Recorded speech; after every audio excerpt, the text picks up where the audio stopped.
Hello everyone, welcome back to our new video.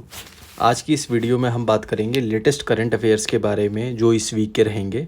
अगर आपको हमारा ये वीडियो अच्छा लगे तो प्लीज़ हमारे चैनल को लाइक करें, शेयर करें और साथ में सब्सक्राइब करें। तो बिना देरी के साथ में चलिए अब स्टार्ट करते हैं। सबसे पहले जो टॉपिक रहेगा वो रहेगा नेशनल न्यूज़ का।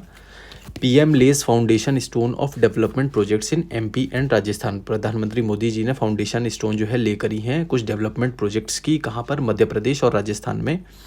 Prime minister Shri Narendra Modi laid the foundation stone and dedicated to the nation development projects on October 5 in sectors like road, rail, gas, pipeline, housing and clean drinking water worth more than rupees 12,600 crore in Jabalpur, Madhya Pradesh.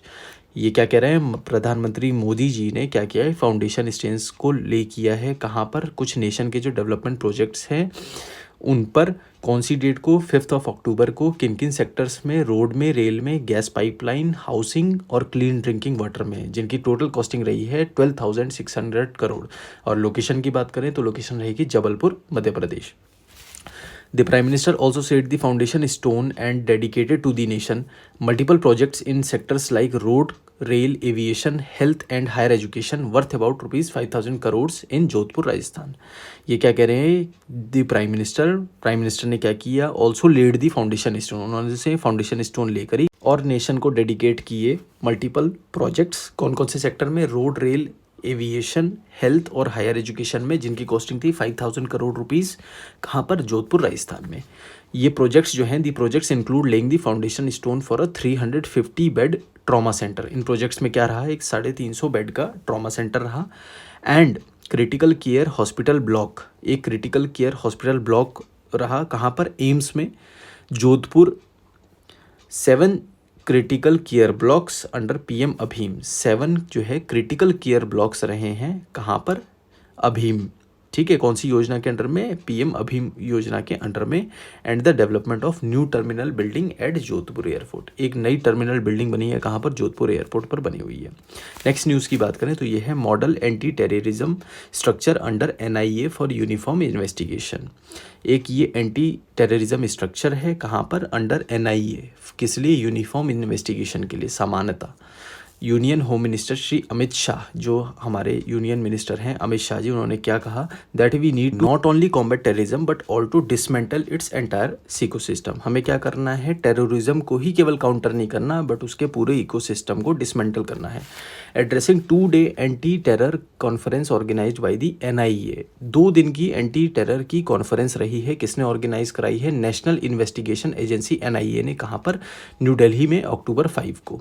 He said that model anti terrorism structure should be established in the country. Anti terrorism structure का एक model जो है वो establish किया जाना चाहिए हमारे देश में। The hierarchy, structure and SOPs of investigation of all terrorism agencies in all state should be made uniform for better coordination. क्या कह रहे हैं कि जो हायरार्की है, जो स्ट्रक्चर है, जो स्टैंडर्ड ऑपरेटिंग प्रोसीजर्स हैं, एसओपीज हैं किसके? इन्वेस्टिगेशन के। Of all anti terrorism agencies, जो भी एजेंसीज हैं हमारी टेररिज्म के खिलाफ जो काम करती हैं सभी स्टेट्स में, they should be made uniform. उनको सबको समानता में लाना चाहिए। किस लिए? बेटर कोऑर्डिनेशन के लिए बिटवीन सेंट्रल और state agencies. All anti-terrorism agencies must adopt such a ruthless approach so that a new terrorist organization cannot be formed। बहुत ही स्ट्रॉन्ग अप्रोच का यहाँ पर एक जो है प्रोसेस जो है वो यूज़ करना है इन एजेंसीज़ के द्वारा, ताकि कोई भी नए टेररिस्ट के जो ऑर्गेनाइजेशन है उनका गठन नहीं हो। Shri Shah said that the task of NIA, ATS and STF should not be limited to investigation but they should also think out of the box. Amit Shah ji ने क्या बोला कि जो एनआईए का टास्क है, एटीएस का, एसटीएफ का, ये लिमिटेड केवल इन्वेस्टिगेशन तक नहीं होना चाहिए बट ये आउट ऑफ द बॉक्स सोचें और कुछ इनोवेटिव मेजर्स का यूज़ करें। किसको काउंटर करने के लिए? टेररिज्म को काउंटर करने के लिए।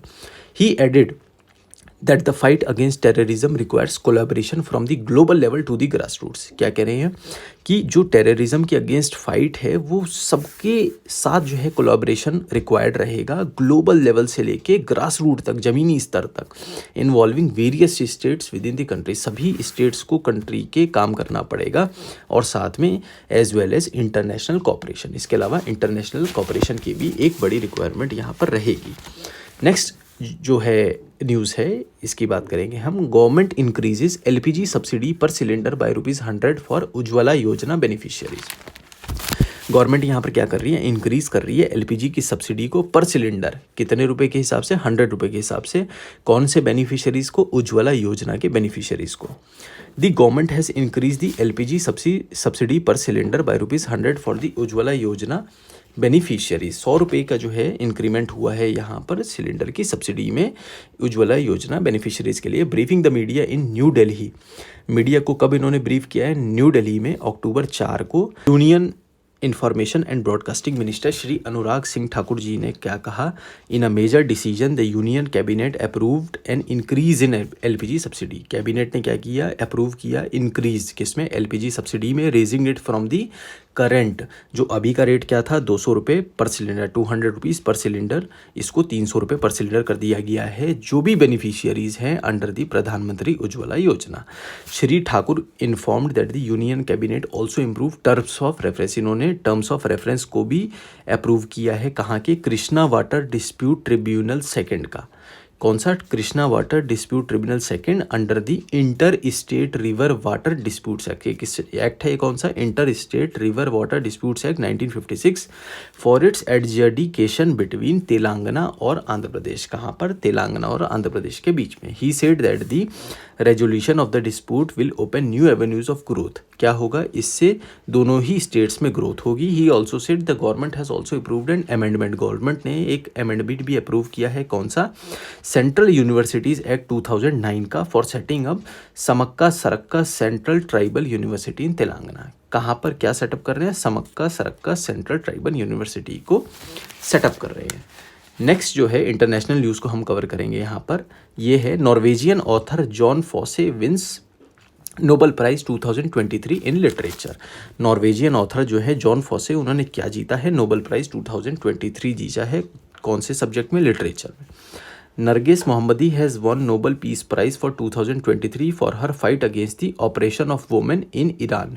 नरगिस मोहम्मद ने क्या जीता, नोबेल पीस प्राइज़ जीता 2023 में, किस लिए, उनकी फ़ाइट के लिए, ऑपरेशन ऑफ वुमेन के लिए ईरान में। And her fight to promote, उन्होंने क्या किया, उन्होंने लड़ाई लड़ी क्या प्रमोट करने के लिए, ह्यूमन राइट्स और फ्रीडम फॉर ऑल को। Miss Mohammadi is still in prison. ये अभी कहाँ पर है, प्रिजन में है। क्या एज रही इनकी, द 64 ईयर ओल्ड, 64 साल की हैं ये। Norwegian author Jon Fosse has been given the Nobel Prize in literature for a innovative plays and prose. क्या है, इनके इनोवेटिव प्ले और प्रोज हैं।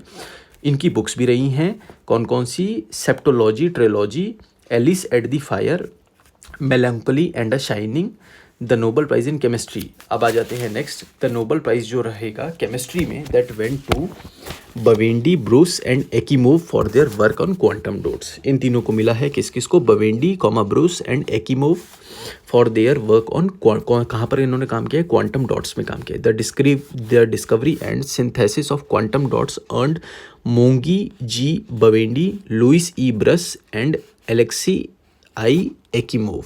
इन तीनों को मिला है the 2023 Nobel prize for chemistry, जो 2023 का नोबेल प्राइज़ है केमिस्ट्री का, according to the Royal Swedish Academy of Science. कौन से, किसके according, Royal Swedish Academy of Science, जो कि कहाँ पर है, स्टॉकहोम में है। Quantum dots have been the main tool used by researchers. Quantum dot क्या है, ये एक मेन टूल है used by the researcher to produce, क्या प्रोड्यूस करने के लिए, कलर्ड लाइट को प्रोड्यूस करने के लिए। They think that quantum dots will eventually help create flexible electronics. Quantum dot से क्या होगा, फ्लेक्सिबल इलेक्ट्रॉनिक्स जो है क्रिएट होंगे, माइन्यूस्यूल सेंसर्स होंगे, स्मॉलर सोलर सेल होंगे and may be encrypted quantum communication also. Next news की बात करें तो ये रहेगी, growing partnership between India and UAE offer ट्रेमेंडस opportunities for business. जो इंडिया की बढ़ती हुई पार्टनरशिप है यूएई के साथ में, तो ये क्या कर रही है, ट्रेमेंडस अपॉर्चुनिटीज़ को ओपन कर रही है, किस लिए, किस सेक्टर में, बिजनेसेस के according. Union minister of commerce and industry, जो यूनियन मिनिस्टर हैं कॉमर्स एंड इंडस्ट्री के श्री पीयूष गोयल, उन्होंने क्या कहा, that the growing friendship and cooperation between India and UAE will offer ट्रेमेंडस opportunities for business. Between both the countries. जो friendship बढ़ रही है, जो कॉपरेशन बढ़ रहा है इंडिया और यूएई के बीच में, इससे ट्रेमेंडस अपॉर्चुनिटीज जो है ओपन होंगी बिजनेस की दोनों ही कंट्रीज में। Addressing the meeting of top business leader from India and UAE hosted by Abu Dhabi chamber.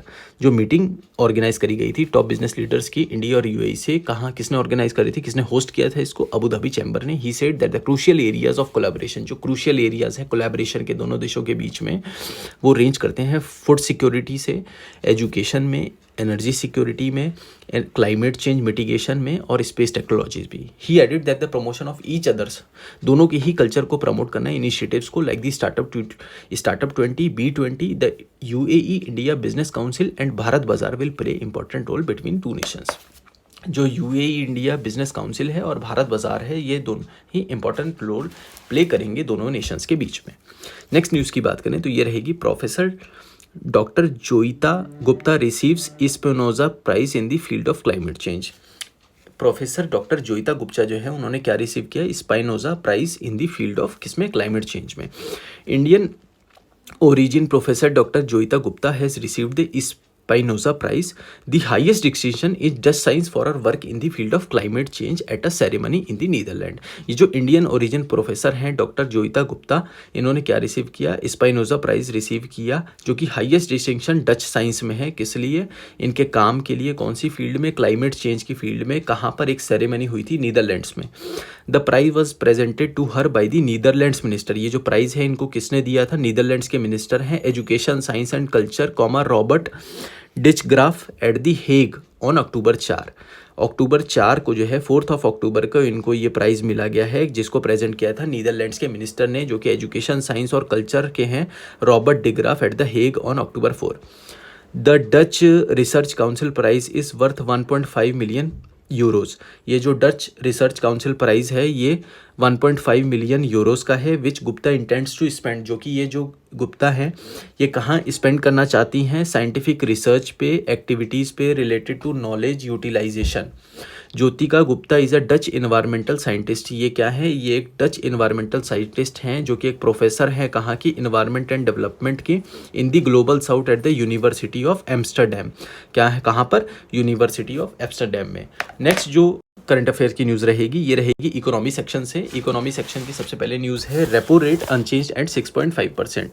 जो रेपो रेट है ये अनचेंज रहा है 6.5% पर। RBI's monetary policy committee decided unanimously to keep the policy repo rate unchanged at 6.5%। RBI की जो monetary policy की जो कमेटी है उन्होंने क्या डिसाइड किया है? To keep the policy repo rate unchange, कोई चेंज नहीं करना है उसको, 6.5% ही रखना है। The Reserve Bank of India is keeping the repo rate constant for the 4th time. इन्होंने 4th टाइम जो है इसको कांस्टेंट रखा है, सेम रखा है in a row, as it keeps a close eye on inflation. क्या कर रहा है? ये एक क्लोज आई, एक आई रखता है कहाँ पर? इन्फ्लेशन पर। In announcing the bimonthly monetary policy, RBI governor Shri Shaktikanta Das stated that the monetary policy committee MPC unanimously opted to maintain the repo rate at 6.5%। Again ये सेम ही रहेगा 6.5%।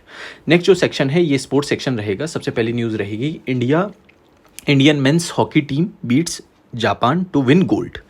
इंडिया की जो मेंस की हॉकी टीम है इन्होंने Japan को हराया गोल्ड जीतने के लिए। The Indian team defeated Japan by 5-1 in the hockey men's final at Asian Games 2023 held at China to clinch gold on October 6। India जो टीम है हमारी, उन्होंने जापान को हराया कितने स्कोर से? 5-1 से। किसमें? हॉकी मेंस फाइनल में, एशियन गेम्स जो अभी हाल ही में हुए 2023, कहाँ पर? चाइना में हुए हैं।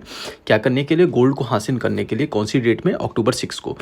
India's unbeaten run in Asiad continued as they thrash champions Japan with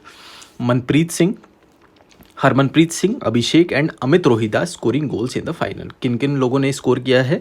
जो गोल्स किए हैं मनप्रीत सिंह ने, हरमनप्रीत सिंह ने, अभिषेक ने, अमित रोहिदास ने इन the final. With the win India also confirm the qualification. India ने क्या कन्फर्म किया? कि एक क्वालिफिकेशन कन्फर्म किया किसमें?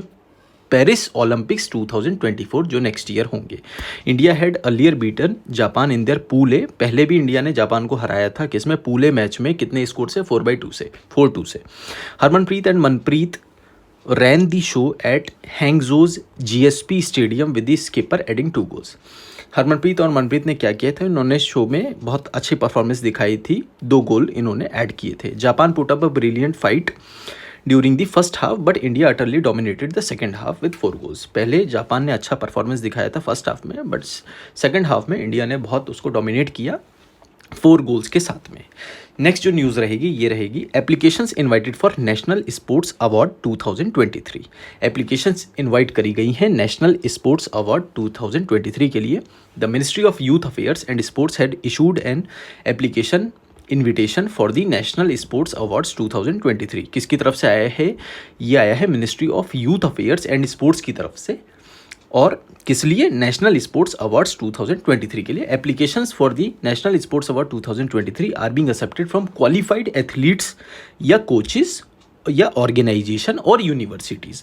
Only online applications are being accepted through एक स्पेसिफिक पोर्टल के थ्रू ही एक्सेप्ट की जाएंगी। जो डेट रहेगी that is November 2, 2023। Applicants who meet the requirements of the award may submit their own application without the assistance of any authorities or other individuals। क्या करना है कि किसी की मदद ना लेते हुए खुद से जो है अपनी एप्लीकेशंस को सबमिट करना है। आज की इस वीडियो में बस इतना ही। मिलते हैं आप सभी से नेक्स्ट वीडियो में। तब तक के लिए गुड बाय एंड जय हिंद।